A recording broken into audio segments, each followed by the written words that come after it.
ओम श्री गणेशाय नमः। आज हम कर रहे हैं श्री शिव महापुराण के विदेश्वर संहिता के 18वें अध्याय का भाग 2, जिसे सुनने से पहले करते हैं भगवत नाम की माला। श्रीमन नारायण नारायण हरि हरि, भजमन नारायण नारायण हरि हरि। तेरी लीला सबसे न्यारी न्यारी, हरि हरि। ओम नमः शिवाय, शिवजी सदा सहाय। ओम नमः शिवाय, शिवजी सदा सहाय। ओम नमः शिवाय, शिवजी सदा सहाय। 18वें अध्याय के प्रथम भाग में आपने सुना कि भगवान शिव का मानसिक ऐश्वर्य बिना यत्न के ही प्राप्त हो जाएगा जब भगवान का महान अनुग्रह प्राप्त होने पर प्रकृति वश में हो जाएगी।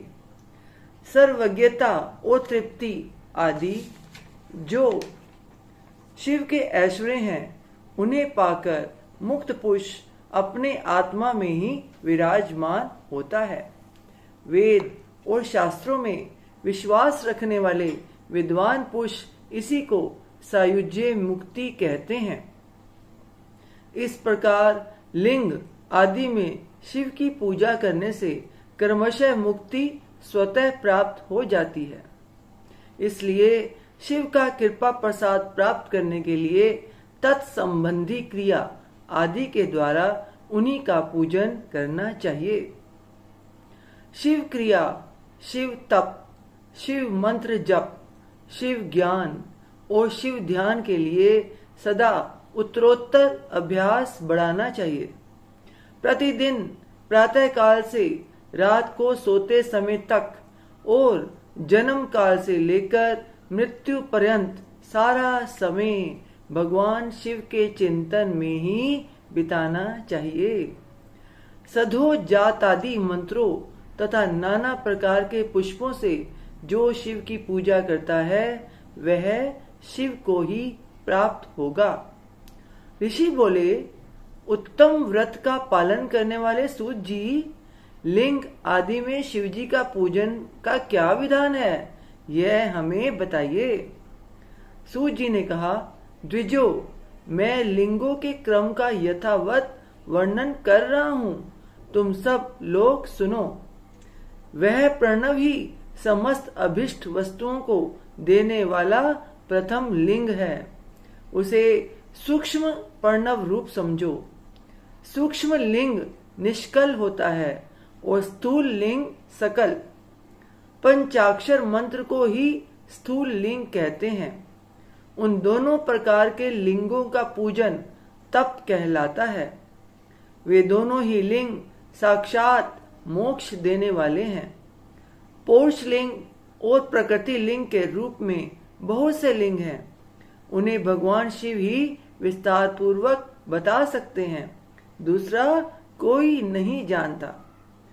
पृथ्वी के विकार भूत जो जो लिंग ज्ञात हैं, उनको मैं तुम्हें बता रहा हूं। उनमें स्वयंभू लिंग प्रथम है, दूसरा बिंदु लिंग, तीसरा प्रतिष्ठित लिंग, चौथा चर लिंग और पांचवा गुरु लिंग है। देवर्षियों की तपस्या से संतुष्ट हो उनके समीप प्रकट होने के लिए पृथ्वी के अंतर्गत बीज रूप से व्याप्त हुए भगवान शिव वृक्षों के अंकुर की भांति भूमि को भेद कर नाद लिंग के रूप में व्यक्त हो जाते हैं। वे स्वतः व्यक्त हुए शिव ही स्वयं प्रकट होने के कारण स्वयंभू नाम धारण करते हैं। ज्ञानी जन उन्हें स्वयंभू लिंग के रूप में जानते हैं। उस स्वयंभू लिंग की पूजा से उपासक का ज्ञान स्वयं ही बढ़ने लगता है। सोने चांदी आदि के पत्र पर, भूमि पर अथवा वेदी पर अपने हाथ से लिखित जो शुद्ध प्रणव मंत्र रूप लिंग है, उसमें तथा मंत्र लिंग का आलेखन करके उसमें भगवान शिव की प्रतिष्ठा और आह्वान करें। ऐसा बिंदु नाद में लिंग स्थावर और जंगम दोनों ही प्रकार का होता है। इसमें शिव का दर्शन भावना में ही है, ऐसा निसंदेह कहा जा सकता है। जिसको जहां भगवान शंकर के प्रकट होने का विश्वास हो, उसके लिए वहीं प्रकट होकर वे अभिष्ट फल प्रदान करते हैं। अपने हाथ से लिखे हुए यंत्र में अथवा अकृत्रिम स्थावर आदि में भगवान शिव का आह्वान करके 16 उपचारों से उनकी पूजा करें। ऐसा करने से साधक स्वयं ही ऐश्वर्य को प्राप्त कर लेता है और इस साधन के अभ्यास से उसको ज्ञान भी होता है। देवताओं और ऋषियों ने आत्म सिद्धि के लिए अपने हाथ से वैदिक मंत्रों के उच्चारण पूर्वक शुद्ध मंडल में शुद्ध भावना द्वारा जिस उत्तम शिवलिंग की स्थापना की है उसे पौरुष लिंग कहते हैं तथा वही प्रतिष्ठित लिंग कहलाता है। उस लिंग की पूजा करने से सदा पौरुष ऐश्वर्य की प्राप्ति होती है। महान ब्राह्मण और महाधनी राजा किसी कारीगर से शिवलिंग का निर्माण कराकर जो मंत्र पूर्वक उसकी स्थापना करते हैं, उनके द्वारा स्थापित हुआ वह लिंग भी प्रतिष्ठित लिंग कहलाता है, किंतु वह प्राकृत लिंग है, इसलिए प्राकृत ऐश्वर्य भोग को ही देने वाला होता है।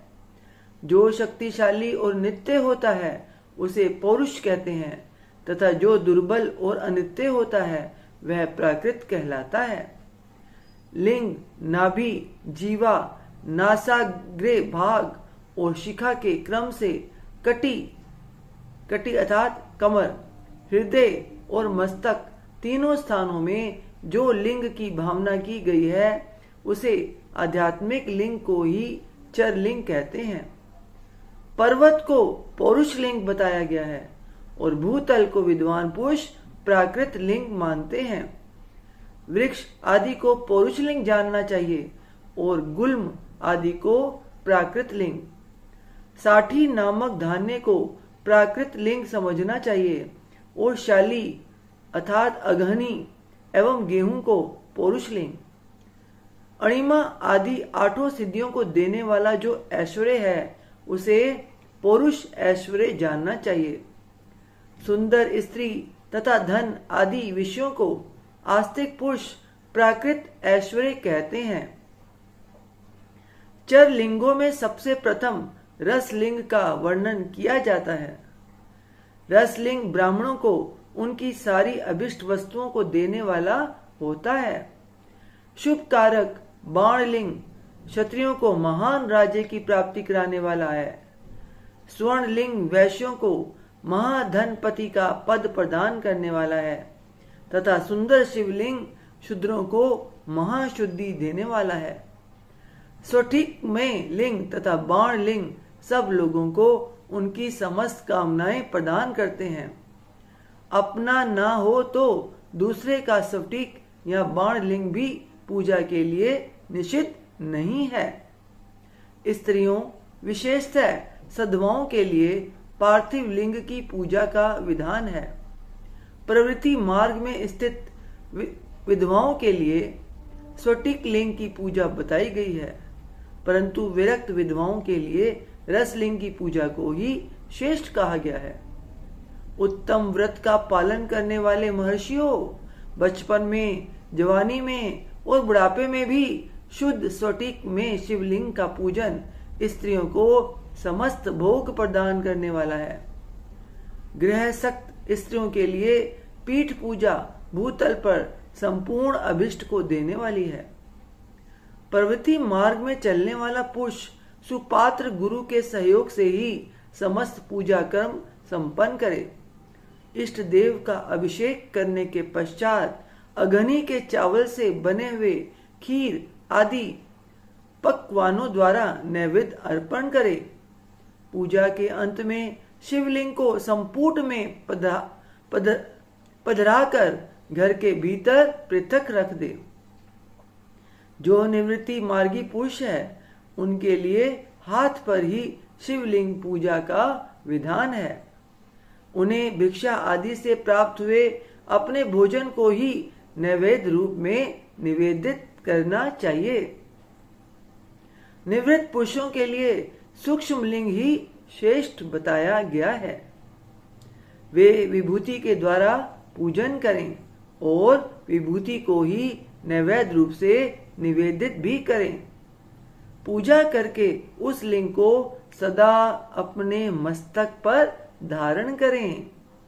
विभूति 3 प्रकार की बताई गई है, लोकाग्नि जनित, वेदाग्नि जनित और शिवाग्नि जनित। लोकाग्नि जनित या लौकिक भस्म को द्रव्यों की शुद्धि के लिए ला कर रखें। मिट्टी, लकड़ी और लोहे के पात्रों की, धान्यों की, तिल आदि द्रव्यों की, वस्त्र आदि की तथा पर्युषित वस्तुओं की भस्म से शुद्धि होती है। कुत्ते आदि से दूषित हुए पात्रों की भी भस्म से ही शुद्धि मानी गई है। वस्तु विशेष की शुद्धि के लिए यथा योग्य सजल अथवा निर्जल भस्म का उपयोग करना चाहिए। वेदाग्नि जनित जो भस्म है उसको उन वैदिक कर्मों के अंत में धारण करना चाहिए। मंत्र और क्रिया से जनित जो होम कर्म है वह अग्नि में भस्म का रूप धारण करता है। उस भस्म को धारण करने से वह कर्म आत्मा में आरोपित हो जाता है। अघोर मूर्तिधारी शिव का जो अपना मंत्र है उसे पढ़कर बेल की लकड़ी को जलाएं। उस मंत्र से अभिमंत्रित अग्नि को शिवाग्नि कहा गया है। उसके द्वारा जले हुए काष्ठ का जो भस्म है वह शिवाग्नि जनित है।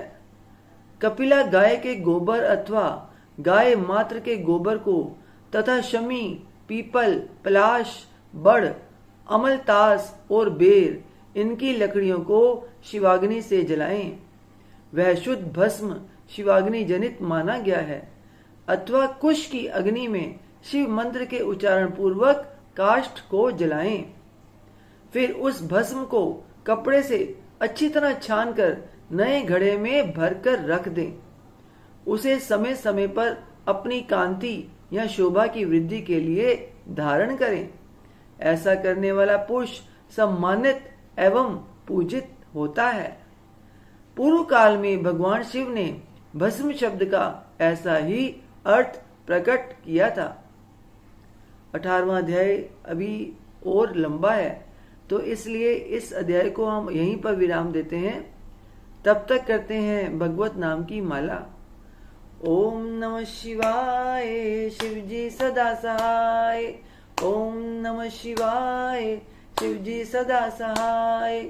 ओम नमः शिवाय, शिवजी सदा सहाय।